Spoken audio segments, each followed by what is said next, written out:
entertained? Are you not entertained?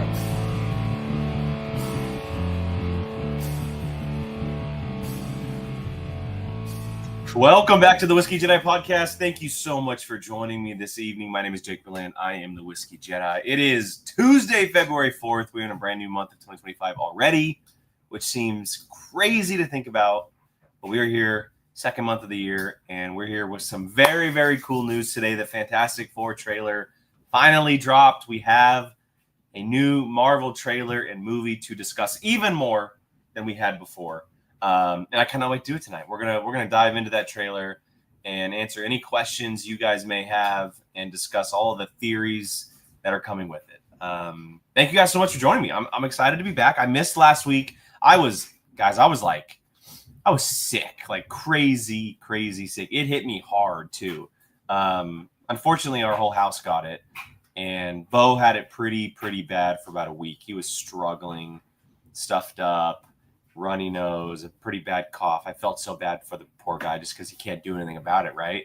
Being almost a year and a half old. So, and then Gabby got it, and then I got it, and I had it by far the worst last Tuesday. And I thought about doing a show, and I just knew there was no way I could get through a full hour of talking.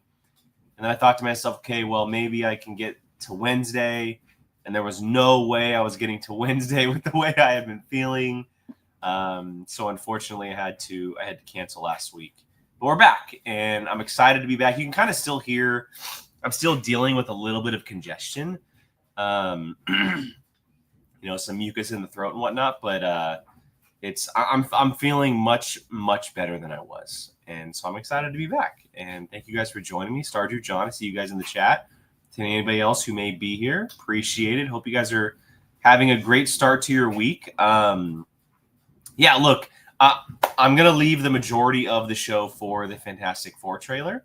I know it was only a teaser trailer, but I feel like the conversation is just going to be flowing, and we're going to get into it and to talk about some, theories and things that we saw and things we didn't see. And I'm sure we'll get into it. So if you guys have any questions about it, comments, you guys can leave them at any point during the show, and I'll backtrack and I'll get to them in the comments section. Once we get to the Fantastic Four trailer. Before we dive into the rundown, tonight I'm trying a first. I've been wanting to try this bourbon for a very long time, and I never got around to it. I've seen it on the shelf, just never purchased the bottle. And we went to the store today, and I told Gabby, I was like, look, I know we're grocery shopping, but I feel like I just need to get a new whiskey. I need to get a new one. And went to the shelf, and Heaven Hill was there, and it just felt like destiny tonight. So Bottle and Bond, Heaven Hill, Kentucky bourbon whiskey, straight out of Louisville, Kentucky. I have heard nothing but really good things about this, and I'm very excited to try it. Have not opened it yet. Tore the wrapper off, ready to pour a glass and enjoy talking some TV and movies with you guys tonight. And if you guys have questions about the whiskey, or you guys want to leave a comment with what you may be drinking tonight, obviously would love to hear. So thank you. Before we get going, I see that there is a question in the chat. Thank you so much, John. I am watching Your Friendly Neighborhood Spider-Man. I don't know. Do they drop on Tuesdays? I have to double check on when they drop, because I forgot when they drop. But I watched the first 2 episodes, and I really liked it. I really liked it. Obviously, there's a lot of story left to tell, a lot of episodes to get through. Side note, by the way, if you guys hear a weird noise coming from this side, or just in general, we're going through a major rainstorm right now, and as you guys know, I record in the garage. So the garage door is right there. The rain is just pounding the garage door. So I apologize if there's a weird sound coming from that direction. But as that is the rainstorm going outside. So, but yeah, you look, Your Friendly Neighborhood Spider-Man. I like it because of how different it is, right? It's obviously another universe. We know that it's not Tom Holland's Spider-Man. It's a variant of that Spider-Man. But like how vastly different it is, but also at the same time very familiar. Like the first episode was a prequel to Civil War in that universe, but Civil War clearly probably never happened in that universe. I feel like I'm adjusted to it, but I really am digging the animation style. I love that it's basically a comic book in movement format, right? Like it's an animated version of a comic book. It's very 2D, the shadows, sometimes the transitions cut to like a comic book style. So yeah, I think it's a really good step in the right direction because of how many people had a negative feeling towards the What If animation. This is very much, I think, more in what Marvel's ballpark and what they probably should be doing.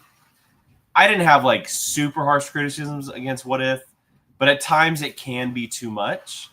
And this is a major step back and a lot more familiar and a lot more comfortable. And I think that's going to result in a lot more positive feelings towards the show. Obviously, episode 2 ended in a massive cliffhanger. Very curious on what that is going to result in. The final thing I'll say about it is that I can no longer see anybody else playing the role of Norman Osborn other than Coleman Domingo.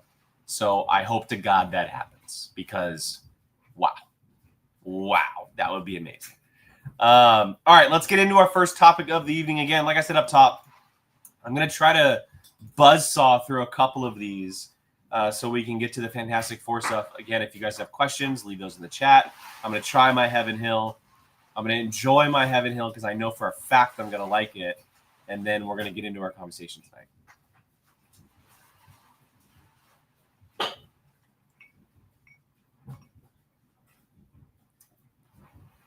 Okay. That is so different than what I expected it to be, but so good. That is so good. Wow. Yeah, I'm probably going to have 2 of these tonight. Wow. Okay. John Pierce, I have High West Campfire inside, so if you have any thoughts on it, let me know. I haven't had it in a long time. I'm going to have to crack it back open soon, but this is excellent. Heaven Hill. Very good. Okay. First topic of the evening has to be the best show on television currently running right now. Severance Season 2 is 3 episodes in. We have episode 4 on Friday. If you are not watching Severance, 1, leave your computer screen after this episode and go watch Severance. 2, actually go leave now because spoilers might follow. You have been warned. Okay? You have been warned. I'm noticing that as I'm doing hand stuff, my camera gets a little better. And it's really bothering me. I wonder if I didn't have it directly on me, what it would look like.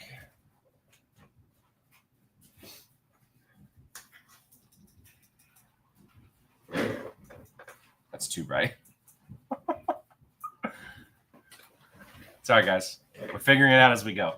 It's a little better. It's still dark back here, but I feel like this is a little better. I need lights like right here, and my garage just isn't set up that way, and it's really bothering me. Okay, Severance Season 2. Look, I knew we were going to be getting to a lot of like chaos this season, and because of how Season 1 ended with that finale, right? We had the we had the innies become the outies and live the outies live for like 30 minutes or so, however long it was in that final episode. But I didn't know how quick we would be getting to everything this season, right? And I'm specifically referring to Mark being reintegrated. And I apologize if you don't know what I'm talking about, but go watch Severance, please. It's on Apple TV Plus. I'm gonna rave about Apple TV Plus again. It's another one of their incredibly well done shows. Go watch Severance. But episode 3 ended with Mark being reintegrated, which is a massive point in the story. It's kind of like, in a way, everything we had been building towards to this point. Now everything really gets to get going, and Mark Mark is no longer an outie and an innie. He's together, right? That's what being reintegrated is your innie and your outie basically become one person. And you're both Mark Scout and you're both Mark S. And now he gets to be Mark from the outside world entering the severed world, which is going to massively help their cause. Now, we have 7 episodes left in the season, which means obviously there's going to be many, many bumps along the way. And there's so many massive question marks of so many of the other characters going on. Like Miss Cobell, what happened with last episode, right? She was going to go with Helena, but then it looks like she noticed something, so she backed off and basically ran away. Helena seems to be terrifying, or it might be the guy that she's with. John mentioned it in the chat, but the goat room, what is going on with the goat room? Gwendolyn Christie being a cult leader of farmers who clearly have never seen anybody else in their entire life on the severed floor. They've never left that room. They sleep with the goats.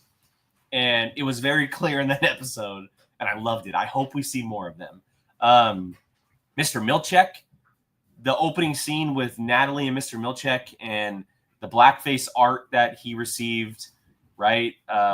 It's good that you see Kier and everything, or whatever the wording was, like 100% a play on Get Out. Jordan Peele's Get Out in Severance form, like just mind-blowing performances, mind-blowing writing going on with these characters. Dylan and his wife, like there's so much going on. And I know that, like, the biggest question, I'm curious for all of you watching who have seen or watching Severance regularly, do you think Heliar is Heliar or is she Helena? That's been the question all season long. Is she Helena or is she Heliar? I believe that she's Helena. I do not think we have seen Heliar at any point this season. There's been very, very subtle changes to the personality of the character that do not fit Heliar from last season, like at all. And one being in this past episode, Heliar would have kissed Mark right away, but she was extremely hesitant. That screams Helena to me, on top of a bunch of other things. So yeah, like my mind is running, but it's also twisted at the same time because of everything happening in this show. I mentioned it in one of my reviews, I think I did for season 1. The conversation going on about the show and the dialogue happening on what feels like a daily basis after each episode, it reminds me of when we were watching WandaVision for the first time. The constant theories and dialogue and just things being thrown out on a daily basis after watching the episode of what was going to happen or what the hell is going on. That's what this reminds me of. And I'm not afraid to say that this show is much, much better as far as the writing goes and the performances overall. Like, Elizabeth Olsen as Scarlet Witch, in my opinion, is like untouched. She is just unreal. But Severance, like, everyone is great. Everyone is great. All of the characters are amazing. Mark's sister, Irv.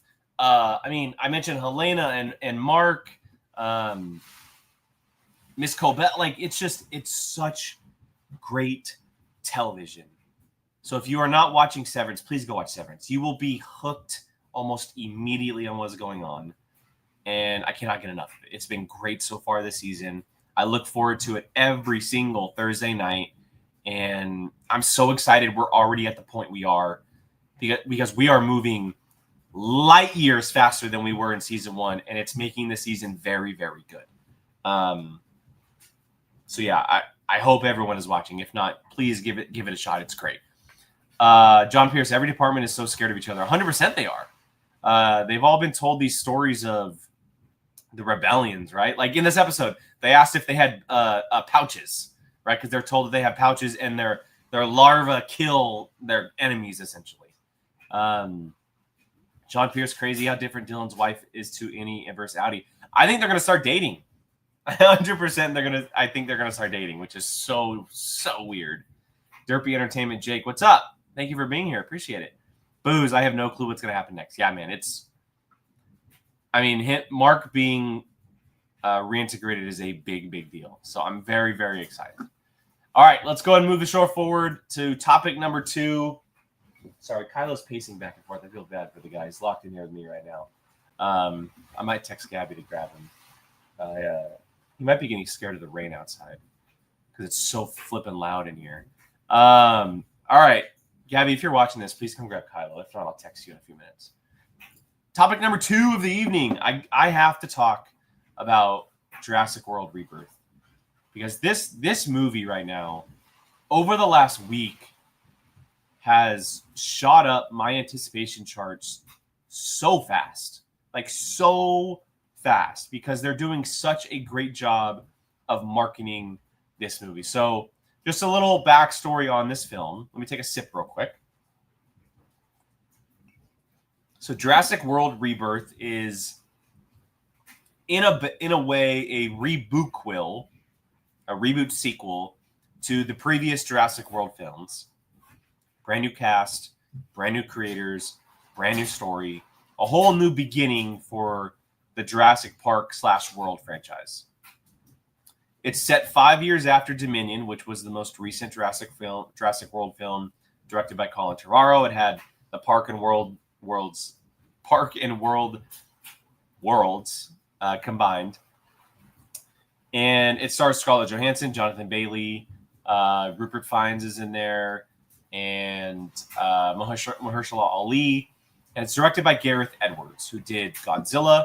He did Rogue One: A Star Wars Story, and then he did The Creator just a few years ago.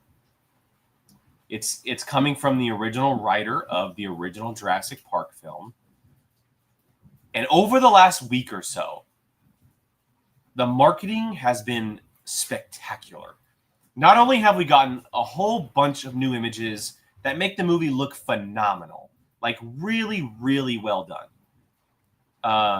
Like the cinematography, the setting and the tone, and like it all feels like original Jurassic Park. Like it feels like we're going back to the roots of the original Jurassic Park, just from the images. But then we're getting a bunch of information as far as quotes and plot details and character information that is really playing in the movie's favor. Now, the first trailer for the film actually comes out tomorrow, so I will be doing TikTok videos that will be uploaded to YouTube, so you'll be able to hear my thoughts. I may talk about it next week, but it all depends on what comes out. It'll probably be a Super Bowl heavy trailer type of show, but we'll see what happens. But if you're not following my TikTok or if you're not following me here on YouTube, all my videos get posted, so you'll hear my thoughts on that. But we're seeing things like them say an original part, a very popular and integral part of the original novel, is being adapted into this film. Okay, that's going to get people on board, especially who are fans of the original movie and original novel that this is all based off of. But then they also come out and say that the whole idea behind the film is to make it fear-inducing for audiences. Oh, okay, that is exactly what these movies said it should have been all along, exactly what the first movie was kind of in a way based off of, and something that the Jurassic World films completely lost sight of. Those movies essentially became massive action movies with dinosaurs. That's not what this franchise is supposed to be. This franchise is supposed to be like an action horror franchise where it's like there's no chance in humanity's history that humans would survive alongside dinosaurs. There's just not. There's cases where we can escape or anything, you know, like Chris Pratt riding alongside raptors on a motorcycle was cool. But we don't survive. We don't. This is a horror action franchise. It feels like that's what they're getting back to. And they've released like these little tiny 5-second teaser videos leading up to tomorrow's trailer. And they've all given off that vibe. They have all given off that very kind of fearful, thriller, you should be scared shitless vibe when we see this film. And I'm buying into all of it. Like, I don't know if I should be. I don't know if it's me really, really, really loving the idea that Gareth Edwards is directing this film because I think he's a perfect choice for a Jurassic World movie. I don't know if it's me believing that having David Koepp come back to write the script is like selling me on the idea that this movie is going to be great. Or it might be my love for Scarlett Johansson. I don't know. But I am all on board on Rebirth right now. Like, all on board with Rebirth. I am loving everything I am seeing. I am eating it up. The images they released today, I posted them to TikTok, and people are going bananas for them. They brought back, it's a new T-Rex. It's not the original T-Rex that was in Jurassic Park that ended up all the way through the Jurassic World films. It's a brand new T-Rex that they gave an original dinosaur look to, right? With like, it had stripes and it's kind of a color. It's a new style T-Rex that we've seen from the Jurassic Park films. But then we have Spinosaurs and we have Mosasaurs, which are dinosaurs that people have been clamoring for. The hardcore Jurassic Park world fans have been clamoring for these dinosaurs, and they're giving it to them. They are giving people what they want, and so far it is massively paying off. And I'm buying it. I'm drinking the Kool-Aid right now. I am 100% drinking the Kool-Aid, and I haven't even seen tomorrow's trailer. Tomorrow's trailer is going to be a significant, roll of the dice. Obviously, I think, the tone and the vibe of that trailer is going to be extremely important. Like, you're always going to have cool dinosaur action. Like, every one of these movies has cool dinosaur action. What is the story? Well, we know what the story is. The story, so I didn't touch on that, but the story is about there's been a cure for heart disease, and it relates to 3 very, very rare remote dinosaurs in an enclosure that they have to essentially go extract DNA from for this heart disease cure. And obviously things are going to spiral from there. So, but how do they display that? Does it make sense? Do the characters fit in? Right? That is all going to be extremely important. Like, I could care less if the action looks amazing because I know it's going to be good one way or another. Any director who comes into this franchise is going to give us good dinosaur action because how can you not? How can you not give us good dinosaur action? Even Jurassic World Dominion had good dinosaur action. I'll never forget that fight with Chris Pratt. And I'm forgetting the actress's name, so please let me know. But I'll never forget the fight between those two characters and the dinosaur on the ice. That's an awesome fight, right? Where the dinosaur goes from running on the ice to swimming. DeWanda Wise, I think, is her name. I could be wrong. But yeah, like, I could care less what that looks like in a trailer. Show me how fearful it's going to be. Show me the tone. Show me the vibe. Give me good characters that I'm going to be interested in, right? We're not watching an Expendables film or any major action franchise, Mad Max or something. Like, you don't need to showcase that for me. Give me what I want. And so far, it feels like they're giving me what I want. Hi, Kylo. All right, I need to text Gabby to let Kylo inside. So, guys, again, if you guys have any questions, please leave them in the chat. We're going to be getting to Fantastic Four here in just a few minutes.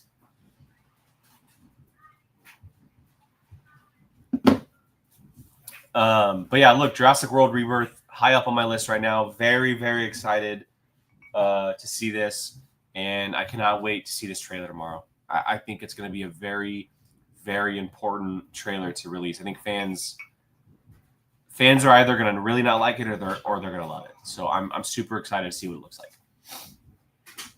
like. John Pierce, do you think there are going to be surprise cameos? Are you talking about Fantastic Four? I imagine you're talking about Fantastic Four. How many major cameos can you really do for Jurassic Park? Are you from original movies? You might. Okay, so are you talking about Jurassic Park?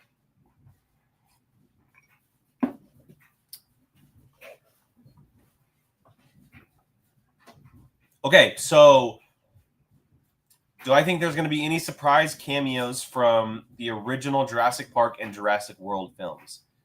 No, I don't.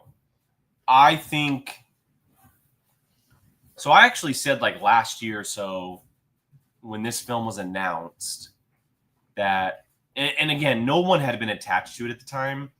There was just news that they were making a new Jurassic World film. It was in the works, right? Universal was in the idea of making a new one. We didn't hear about David Koepp or Scarlett Johansson or Gareth Edwards or anything like that.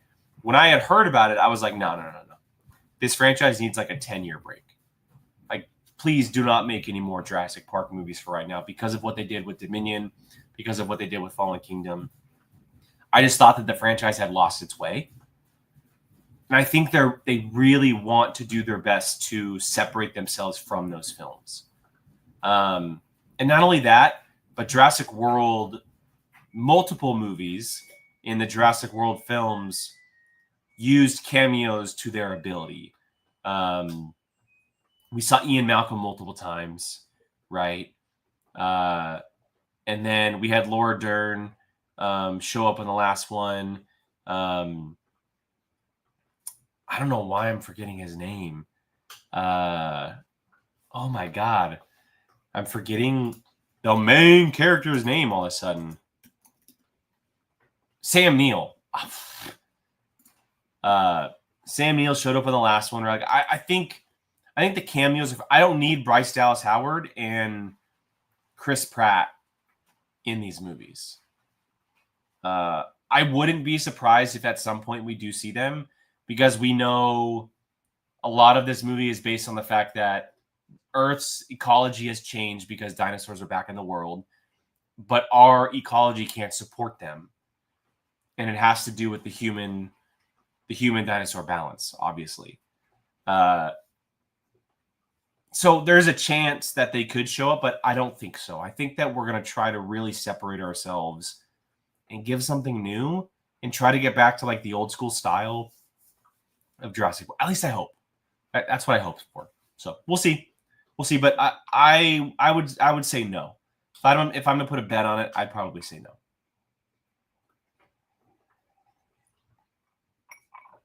All right. Let's go ahead and get into the big stuff.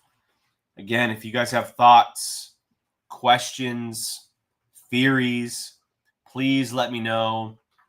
I'm not going to like run through this in order. I'm just going to talk about my thoughts, and it's probably going to be super zigzagged and rambly because I have so many things going on in my head about what does this mean or where is this headed, et cetera, et cetera. But we've known about the Fantastic Four trailer for a few days now, and they made this big old event of it, as we have seen with multiple Marvel movies in the past. And we saw the main four, Pedro Pascal, Vanessa Kirby, Joseph Quinn, and Ebon Moss-Bachrach together today to essentially drop the Fantastic Four fans for everybody on Good Morning America. And I'm just going to get this out of the way now. I've said it plenty of times leading up to this and even when it happened, but I think the four are perfectly casted. Perfectly casted. And I believe that even before I saw the trailer today. I think it is, I just think they chose so well. But as far as the trailer, so we didn't obviously get a lot. It's very much a teaser trailer. It's like just over a minute long. There's very little dialogue from anyone who isn't named Reed Richards or Sue Storm. And I mean, we didn't even get full looks at a lot of the characters. We saw powers for 3 of them. We didn't see powers for Reed Richards, which everyone seems to be making a big deal about that. I don't know how much I buy into people saying he doesn't have powers or he's not going to use them, but time will tell. There's two main things that I walked away with, and we'll get into a lot of stuff, but there's 2 main things that I walked away with that I think they nailed that are so incredibly important. First of all is the tone of the film. The tone is exactly what I hoped for from this movie. When you tell us that this movie is going to be set in a retro futuristic 60s, you better do your damn best to make sure that is exactly what we get. And so far, it is exactly what we are being given.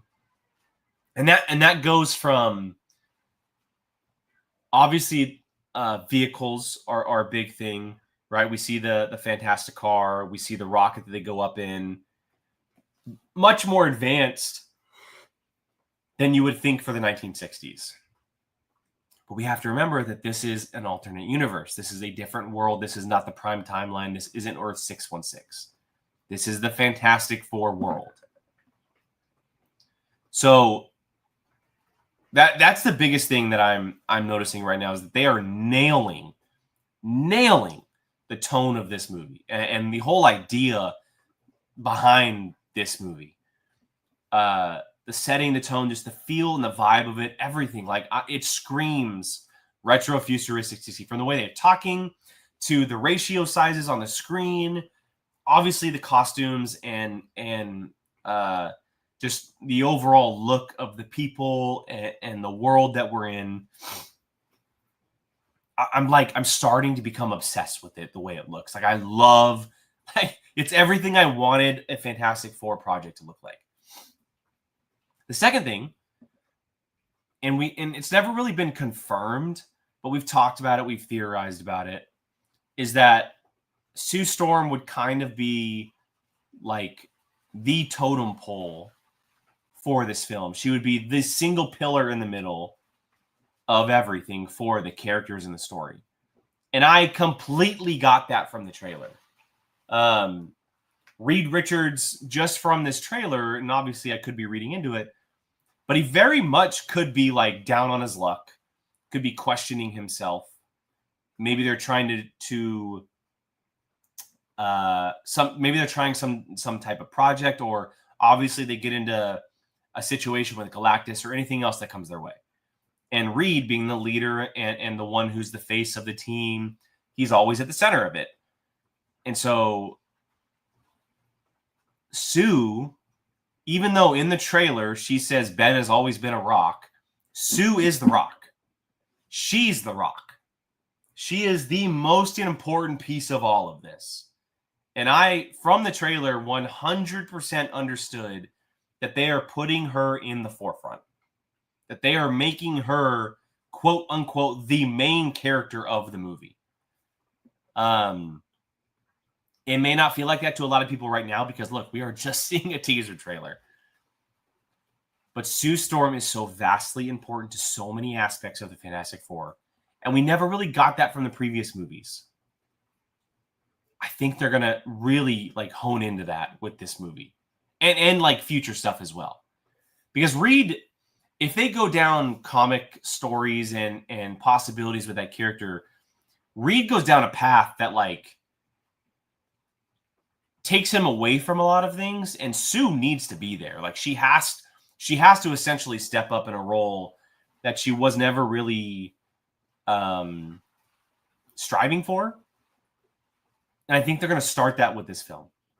So I just, yeah, like, those are two major takeaways that I absolutely love. That like had pretty much sold me on this project, to be honest. Like, those were two very important things that you really, really needed to do, and you really needed to sell your audience on, and they did it right away. Like, right away. So, and the fact that Vanessa Kirby is playing Sue Storm, I'm not going to say that she wasn't my first choice, but she was my first choice, is just like a chef's kiss. Like, it's such a nice, beautiful bow on top. All right, a couple questions. Or comments, rather. Andy, what's up, buddy? Perfect tease. Ben and Johnny looked great. Sleek retrofuturism. Yep. Sue at the heart of the team. Yep. Couldn't ask for more. Exactly. We're on the same wavelength. Yeah, I didn't talk about it, but the thing looks incredible. He looks so good. And for anybody who is like against the look, I don't know what to tell you. It is a perfect transformation from the comic books to live action. And anyone who's saying the CGI looks bad, F off. Not to any of you in the chat, because I love you guys, but like, the CGI does not look bad. It looks unbelievable. The clapping, the rock clapping had me out of my chair. Like, I could not handle myself when I saw the way he looked. And I know that we've known the way that he looks because it's been in like concept art and stuff like that. But seeing the way he looks and sounds and moves. It's so perfect. It is so perfect. John Pierce agreed on the 4. The trailer confirms they will be good in my opinion. Yeah, absolutely agree. Absolutely agree. Big G, maybe he gets his power when they go back into space. Very possible. It would be interesting if they twisted the origin of the characters and Reed didn't come back with powers originally. I don't know if that's the case, but that could be interesting. I just think that they're not showing him because another idea that I saw out there is because Reed, and we saw this in the Tim Story films, and actually we even saw this in the Josh Trank version as well. Reed holds a certain weight on his shoulders because he believes that them getting the powers are his fault and that they're a bad thing. Not all the time, but he goes through moments where he thinks that he did a disservice to the other 3 and that he made bad calculations or he did something wrong that resulted in their lives being changed forever. And that result could mean that maybe Reed just isn't using his powers. That he doesn't want to use his powers because maybe he thinks that they're bad. Who knows? Shane Rose, young Howard Stark probably wishes he could have found a way to travel the multiverse and see this. 100%. And speaking of traveling the multiverse, I don't know if you guys have seen it online or if you caught it in the trailer, but Reed is working on multiversal travel. So in the first part of the trailer, there's a couple quick shots. There's a shot of Reed working on a chalkboard. If you look in the top left corner of that chalkboard, there is essentially a multiverse travel gateway drawn on the chalkboard that says enter and exit. Which means 2 things. One, well, really just one thing, but 2 things. One, he's currently working on the theory of the multiverse, and he and the rest of the 4 or 3 are familiar with what the multiverse is. They know about it. They know of other planets and universes and the whole thing. And he's working on a travel way to other universes. 2, this is where it gets wild because I saw this theory online from a guy that I follow on TikTok, and I started going down a flipping rabbit hole. But 2, we know this is another universe set in the 60s. What if the Fantastic Four aren't originally from that time, from that world?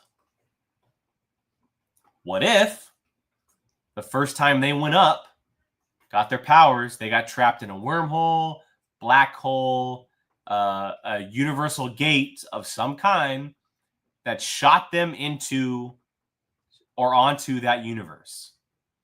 And they're not actually from that world, and they're actually from the 616 world. And that's why nobody knows them as the Fantastic Four, because they didn't have powers on the 616 Earth. And Reed Richards is trying to find a way to get back home by multiverse travel. Look, it's wild. It's a wild, wild theory, and I understand. But, like, the evidence is kind of there. The evidence is there because also think of it this way, and I've been saying this from the start, and you guys know this because we've talked about it. I 1000% believe that the end of the film is going to end up with their world being swallowed by Galactus. Galactus is winning. He is going to win. And I'm not saying they don't love that world. I'm not saying that they won't do whatever they can to save that world. But what if they are from another world and they do everything in their power to save that world, but they can't? And it results in them finding a way home. They're going to take that chance. It's obviously not going to end well, but they're going to make that chance. So we've been theorizing this whole time, right? That the Fantastic Four, there's the 616 Prime timeline with all of our Avengers. And then there is an X-Men world out there that hasn't been introduced yet, or was introduced at the end of the Marvels, right? We had Monica Rambeau find this X-Men world. And people are theorizing that that world, the X-Men world and the Fantastic world are the same thing. And they very well could be. We don't know yet. But then we also know that there could be this Fantastic world from Fantastic Four world out there, which means there would be 3 main worlds. 3. The X-Men, Fantastic Four, Avengers. And at some point, they're all going to collide and make one big giant world with all these characters. And we've all thought that that's how the 4 get here. And that's how they become part of Doomsday and Secret Wars and the whole thing. But what if they were originally from our timeline and they disappeared? Someone thought that they did space travel in the 60s. That line goes back to Multiverse of Madness, right? Where Doctor Strange says to John Krasinski's Reed Richards, right? You charted back in the 60s. What if they traveled through space in the 60s? They were very popular scientists, well-renowned. They did their whole thing. And everyone believes that they died in space, but they really traveled to another universe. And it was never discovered until the Avengers discovered it. I'm just saying it's very, very, very, very possible. Because here's the other thing. The 60s, we know from things like Captain America, the 60s were a lot different in the prime timeline. They were a little bit more technological savvy because of people like Howard Stark, right? And other people that were out there. How does that world, I'm just spitballing, but how does that world become a retro-futuristic? Is it already set to be retro-futuristic? Or do characters like Reed Richards, Sue Storm, Johnny Storm, Ben Grimm come in and make it retro-futuristic because they're a little bit more advanced with technology? And they understand how to move a human race along with flying cars or talking robots. Just saying. Because you also got to think, they're like A-list celebrities. They are the talk of the world. All the posters have confirmed it. They're on TV screens. They have people waiting behind lines. They are A-list celebrities of this world. So they are either the only heroes on this world, which I tend to believe that I think it's very similar to the original Spider-Man films, where they're the only superheroes on this world. It's Fantastic Four, nobody else. So they're either that, or they came from a different universe. They were outed as essentially being saviors from another planet. Now here we go. It's a wild theory, but when I saw it earlier today, I kind of just went down this massive rabbit hole. And a lot of evidence points to it. It really does. I'm not saying I believe it. I'm still in the camp of it's a 60s retro futuristic world. The Fantastic Four are A-list celebrities. It's their world, their heroes, their villains, and that's just where it's at. They've become heroes. We're meeting them at a point where they've already had their powers, etc. But what if? I can't stop saying it because what if, right? We'll never know until we know. July 25th is when we'll know. And I'm very, very excited to find out. All right. Any more comments? Because I'm going to start spitballing on some things, talking about some things that I liked from the trailer. If not, let's see. Star Drew, I enjoyed the 1967 Rocket Utopia vibe. Yeah, I 100% agree with you. That's another thing I need to mention is the film looks beautiful. It looks gorgeous. The cinematography is unreal. And I mentioned it already, but they're going all in on this retrofuturism. And they're showcasing it in a very beautiful way. And it makes me very, very excited. There's just a lot of shots that, not just the cinematography, but the way that some things are shot really stood out to me. And I just can't wait to see them on a big screen. Like, I cannot wait to see him on a big screen. Boos. The thing looks great. His voice could be a bit more gravelly, but everything hits.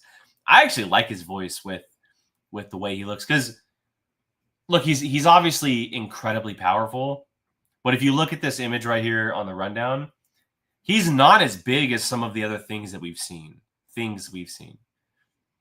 Like Ben Grimm from the Toy Story version, he might have been that height, but he was much like bigger. He was built bigger. And then the version from Josh Trank was just massive. He towered over everybody. So the voices kind of had to fit those. I actually really like Even Moss Bachrock's voice for this version of a thing, because he's not like overly massive. Yeah, he's a rock, but he's not like so huge that the voice has to be adjusted so big.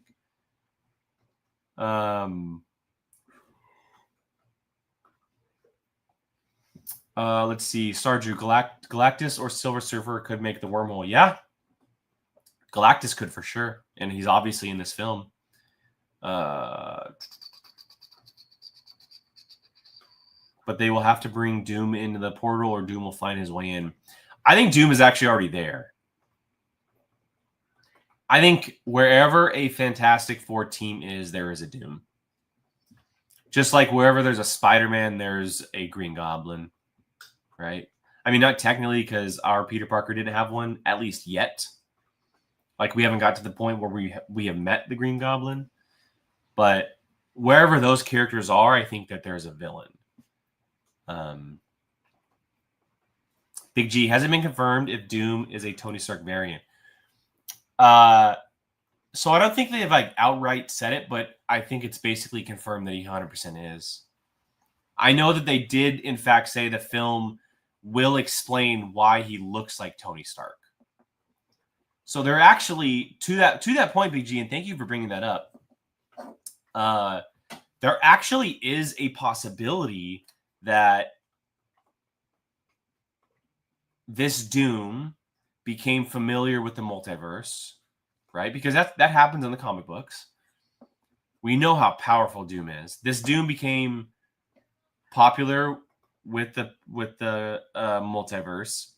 He saw Tony Stark from a distance, or they were fighting in space, or whatever it may be. And maybe he became like a fanboy. He became a fan of Tony Stark and what he had done and what he had accomplished.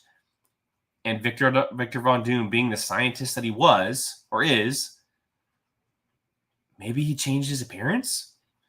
Maybe he changed the way he looked to look like Tony Stark, to not only because he's a fan of him, but because he it's a good way to hide yourself, right? To like throw people off the scent, to look like Tony Stark.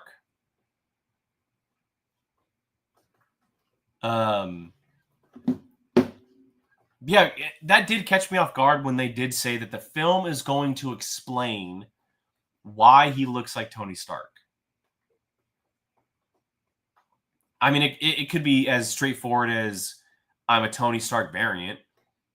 Cool, sure. That's very possible. And we've seen multiple characters so far not, or have variants that don't look like themselves. Like Reed Richards is one of them, right? We have Reed Richards from the original Tim Stories. We have Miles Teller's Reed Richards. We have John Krasinski's Reed Richards, and now we have Pedro Pascal Reed Richards. And those are basically all confirmed to be canon, by the way. Having Chris Evans appear in Deadpool and Wolverine as Johnny Storm was essentially them saying every Marvel movie in the history of our company is now canon to the MCU because of the multiverse. And having Wesley Snipes' Blade appear, Hugh Jackman's Wolf, like they're confirming all of that. Which leads me to another conversation. Back to the whole multiverse wormhole gateway thing that I was talking about. Because a lot of this trailer just focused on Reed and kind of what is he doing. outside of the visuals and outside of Vanessa Kirby's Sue Storm, like being the heart of everything. I love the way you said that, Andy. And I wish I had known that before, but like just the heart of the team and the heart of everything. But another thing that we have to talk about outside of Galactus, which we'll get to, is the Council of Reeds.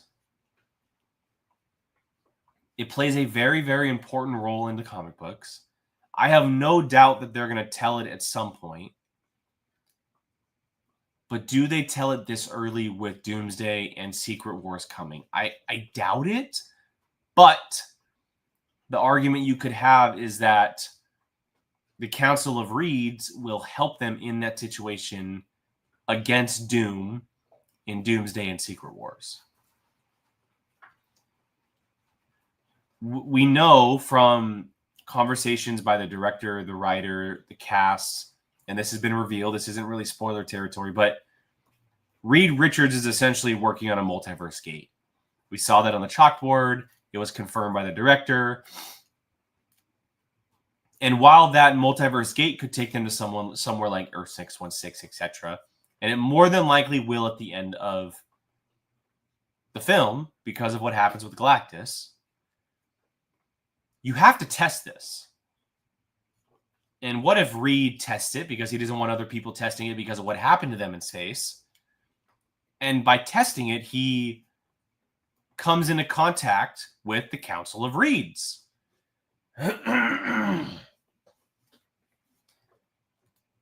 So I'm not saying it happens this film, but I do think the Council of Reeds is something that is coming. I don't know when, I don't know where. I think it leaves open the possibility of having those previous people play Reed Richards come back so that you don't have everyone looking like Pedro. They planned it perfectly. John Krasinski, Miles Teller, I think his name is Ian Gruffund. I might be butchering that.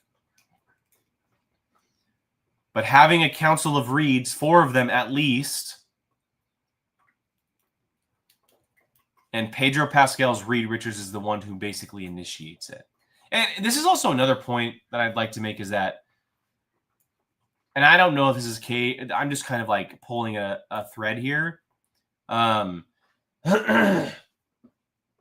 would love the fact if all of the extremely important characters in the MCU, let's just throw out like the Tony Starks, the Peter Parkers probably, the Reed Richards, the T'Challas if he was still alive. There was one other that I was just thinking of. The Wolverines, to an extent. If that all of the major characters in the universe, if their variants didn't look like them. Like, they're so important that there's literally only one version of that Tony Stark. One version of that Reed Richards. Whereas there's multiple Steve Rogers who look like Chris Evans. Or there's multiple Natasha Romanoffs that look like or Scarlett Johansson, right? But Robert Downey Jr.'s Tony Stark is particular to the Earth 616. The Pedro Pascal Reed Richards is particular to this Earth. The John Krasinski Reed Richards is particular to that Earth. I think that'd be really cool if the super incredibly important characters who play a massive role in universal stuff, that there is literally only one version of that variant out there. So their variants don't look like each other. Could be kind of cool. Again, just kind of pulling a thread, having a little fun. But so far, you could do that. And the reason why I say that is because we obviously have the 4 Reed Richards. We have yet to meet a Tony Stark variant. Because we don't know, again, we don't know if Doom is a Tony Stark variant or not. We're not sure if he is or not. We'll find out in the film. But the reason why I say that is because there's so many rumors right now about Marvel wanting to find a way to do a T'Challa variant. And he obviously wouldn't look like Chadwick Boseman. The name that has been thrown out there, which I absolutely fucking love, is Aldous Hodge as T'Challa from another universe. So it's possible. Like, essentially what I'm saying is you basically make the Illuminati characters plus a few extras so important that their variants don't look like each other. Be kind of cool. What's up, Curtis? I am trying for the very first time Heaven Hill, and it's amazing. Bottle and Bond, Louisville, Kentucky. Very, very popular. $50 off the shelf. It's so good. This is one of the better whiskeys I've bought in a long time. Heaven Hill, extremely good. I'm on my second glass. Okay, we have about 5 to 10 minutes left, and I'm going to wrap up soon, but I got to get out my thoughts about Galactus. So I said it earlier, I've said it before. Galactus is 100% winning. He's winning the war against the Fantastic Four in this film. I don't think there is any possible way they not survive, because obviously they survive. There is no possible way they win the fight against Galactus in this movie. A universal being like Galactus does not get beaten the first time you meet him. And I think he's coming to Earth to swallow it, to destroy it, for some reason that I'm not sure about. And I think the Fantastic Four are going to lose. They're going to lose bad. And it's going to result in them losing that world and ending up in our timeline. And I'm so excited to see it happen. Like, I know it's morbid for me to say, but I cannot wait to see Galactus swallow that world. I cannot wait to see Galactus win. I really can't. Because at the same time, you have to make this character a very, very high potential threat. Like, you cannot make Galactus a Dormammu, right? Like, Dormammu is a massive, huge threat that they kind of dumbed down for the first Doctor Strange film. You cannot do that to this character. Galactus is an Avengers MCU level threat. I mean, he swallows worlds. He is a massive universal being that swallows worlds for the fun of it, essentially.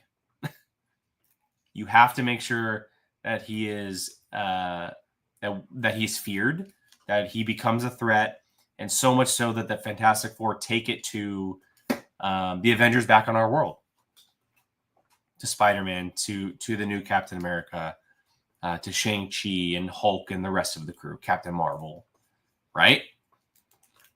And the only way to do that is to make sure he wins. So I really hope they're going for it, because that would be incredible. I really, really hope they're going for it. And so far, I haven't seen anything that leads me to believe they're not. I can't wait for this film, guys. I really can't. It's 6 months out. I know that 6 months is going to fly by because I'm a parent. Time is it just doesn't exist anymore, unfortunately, for me. And it's going to be here quicker than I can think. But I really I have not been excited for a Marvel movie like this in a very long time. And don't get me wrong, I am so much looking forward to Captain America next week. And I'll talk about it. The Tuesday after I view that is going to be a full review of that film, talking about it spoiler wise. I think it's the 1456, the 18th, I believe, the February 18th. And I plan on having a guest for that, so stay tuned. But Fantastic Four is on another level. I feel like it's been since Spider-Man No Way Home that I've felt this way. It's been a long time. It's been a very long time. and I cannot wait to see it. I cannot wait to talk about it more because we have 6 months. But yeah, that's my thoughts on the Fantastic Four trailer. If you guys have other questions, again, as always, you guys can DM me, leave comments on the video, especially if you guys are watching after. Please leave comments on the video, letting me know your thoughts, questions you guys may have. You guys can follow me on TikTok and comment there as well. But before we go, I want to get to the final aspect of the show where I recommend something for you guys to watch, something that maybe you just didn't hear of. Maybe you've been kind of wait to hear what the opinion is on the show or the film. And today I am recommending a brand new show. There's 3 episodes available. The 4th one actually came out tonight, and it's called Paradise. It is available on Hulu. It's an original series. It stars Sterling K. Brown in the lead role, and it also has James Marsden, who plays the president in the show as well. But essentially, and I'm not going to spoil anything, because I'm telling you, the cliffhanger after episode 1 was insane. It was unbelievable. They did such a great job of leaving you with the biggest effing question mark ever. But the show basically is Sterling K. Brown plays a lead Secret Service agent who is protecting the president. And this is in the trailers, but a very, very important person dies on his watch or his team's watch. And that person is James Marsden's president. Don't worry. James Marsden is in the show via flashbacks and learning more about the characters and everything. But it's essentially it's a murder mystery show, essentially, in a way. It's not like Knives Out. It's not a whodunit or anything, but he is on the hunt to figure out what the hell happened, and has to deal with secrets and mysteries from the political parties and people who are extremely high up. And again, there is a massive cliffhanger at the end of episode 1 that is unreal. And I cannot wait to watch episode 4, because episode 3 was the best of them so far. And I think it left off in a really great place that has me very excited to watch this new episode. So again, Paradise on Hulu. There are 4 episodes now available. If you check it out, please let me know what you guys think of it. You guys can message me again anywhere you find me online. You guys can leave comments on any of my videos. You are more than welcome to DM me on things like TikTok, Instagram, Twitter/X, or even Discord if you're part of the POV Discord. So yeah, I appreciate you guys. I'm going to call it tonight. I'm going to take one last sip of Heaven Hill Bottled and Bond Kentucky Straight Bourbon, because it's absolutely fantastic. I hope you guys enjoyed the show. I appreciate you guys being here, talking all my crazy nonsense with me. I'll be back next Tuesday. And next Tuesday, we will be discussing more than likely some Super Bowl trailers, because the Super Bowl is this Sunday. And I'm sure a lot of new footage will be coming out, which includes tomorrow's Jurassic World Rebirth trailer. You guys can find me all over social media at Qui-Gon Jake, mainly on TikTok. I'm really trying to grow my community over there. It's been really great so far. So if you guys are a part of TikTok, please go give me a follow. Of course, on Instagram, X, Threads, Blue Sky, the whole 9. I'm everywhere. It's at Qui-Gon Jake. Is right there in the top right corner of the screen. And yeah, again, I thank you guys for being here. I really, really appreciate it. I hope you guys are having a great rest of your week. Stay safe out there if it is, storming like it is here. And I'll catch you guys next time. Bye, guys.